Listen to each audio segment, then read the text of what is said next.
Not every fame ends in applause. Sometimes it ends in silence, sudden, brutal, and impossible to forget. These are some of the worst pop star deaths ever.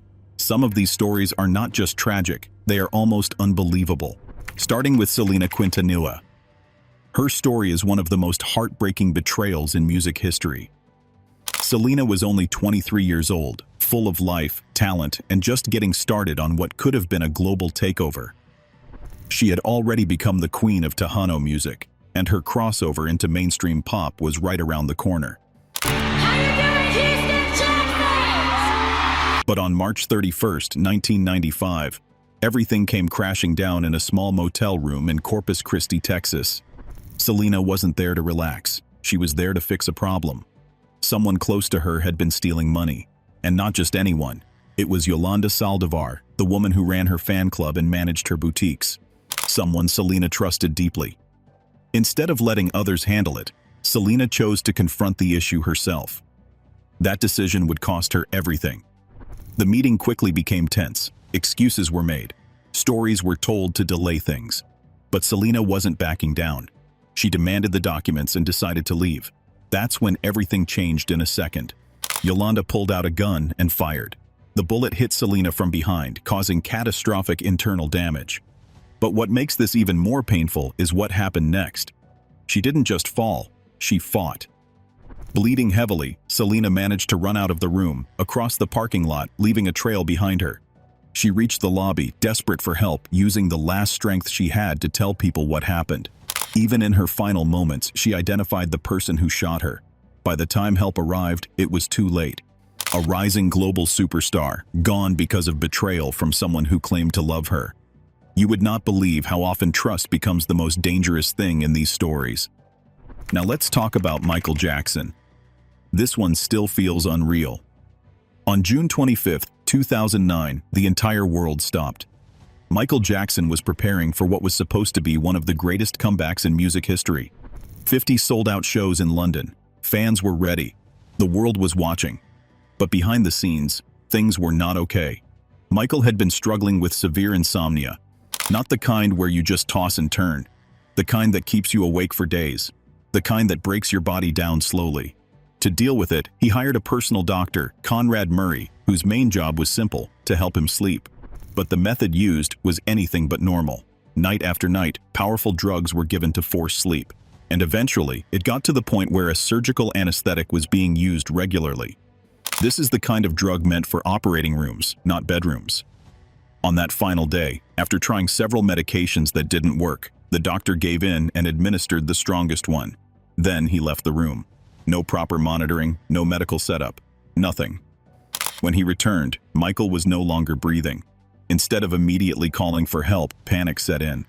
Precious time was lost, and by the time emergency services were contacted, it was already too late. The official cause was acute intoxication from the drug. Think about that for a second. One of the biggest artists in history didn't die on stage, didn't die in an accident, but in his own bed, during something that was supposed to help him rest. It's one of those stories that leaves you asking so many questions. You'd think Michael Jackson's death was the worst until you hear about the next one. But before then, a quick pause. I'm doing a $100 Amazon gift card giveaway to celebrate when this channel hits 1,000 subscribers. No stress, no complicated steps. Once we reach that milestone, I'll randomly pick a winner. If you want to follow the journey or see who wins, feel free to subscribe. Let's get back to our celebrity discussion. Now, here's one that feels very recent and still shocking. Liam Payne. October 16, 2024. Liam was in Buenos Aires, Argentina. He had been sharing happy moments online, smiling, posting, looking like everything was fine. But sometimes what we see online is not the full story. In the hours before his death, things started to spiral. His behavior became unstable, and hotel staff grew concerned enough to call emergency services. Not once, twice. They reported a guest who seemed out of control, possibly under the influence, and in a dangerous situation. One detail stood out. He was in a room with a balcony. Before help could arrive in time, the worst happened. Liam fell from the third floor. The injuries were catastrophic: broken bones, internal trauma, and head injuries that were instantly fatal. There was no chance for recovery, no time for miracles. Those who witnessed the fall were left in shock, frozen by the suddenness of the tragedy. Friends and bystanders could only stare in disbelief, unable to comprehend how something so ordinary, just a moment of misstep or imbalance, could end in such irreversible horror. Later, reports revealed multiple substances in Liam's system, suggesting that his perception and awareness may have been compromised. It painted a grim picture of vulnerability, of a young man caught in circumstances beyond his control, and highlighted the dangerous intersection of risk and impaired judgment. In the aftermath, questions lingered. Hearts ached, and the air itself seemed heavy with the weight of what had been lost in an instant. A life full of potential ended far too soon. And then came the second tragedy, the internet. Within hours, fake videos, wild theories, and misinformation spread everywhere. It turned a real human loss into content. That part is chilling.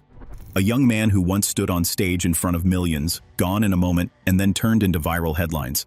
The last one will shock you, but this one right here shows how brutal modern fame can be.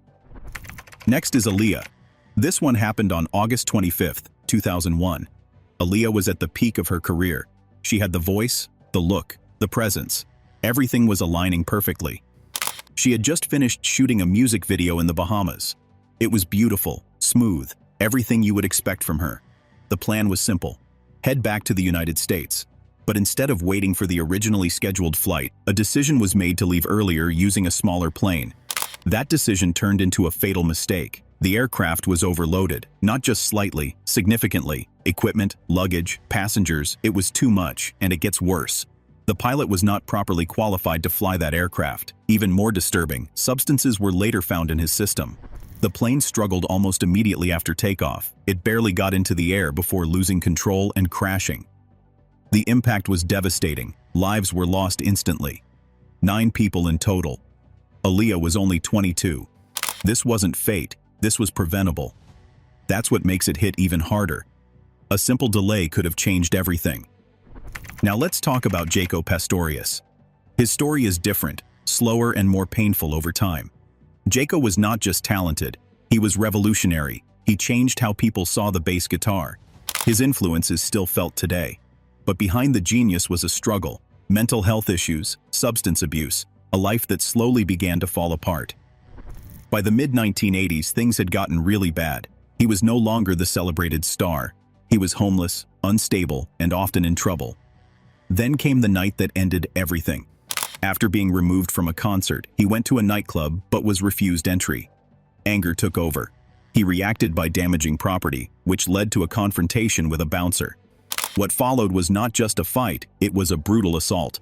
Jaco suffered severe injuries, including brain damage. He went into a coma, and after several days, he died. What makes this one especially hard is how preventable it feels. A life already struggling ended violently with barely any justice served. A genius lost in the worst possible way. This next one is a story that feels quiet, but hits just as hard. It's the story of Randy, California. This one happened on January 2, 1997. Randy was spending time in Hawaii with his family, in a peaceful setting, a simple moment with his son.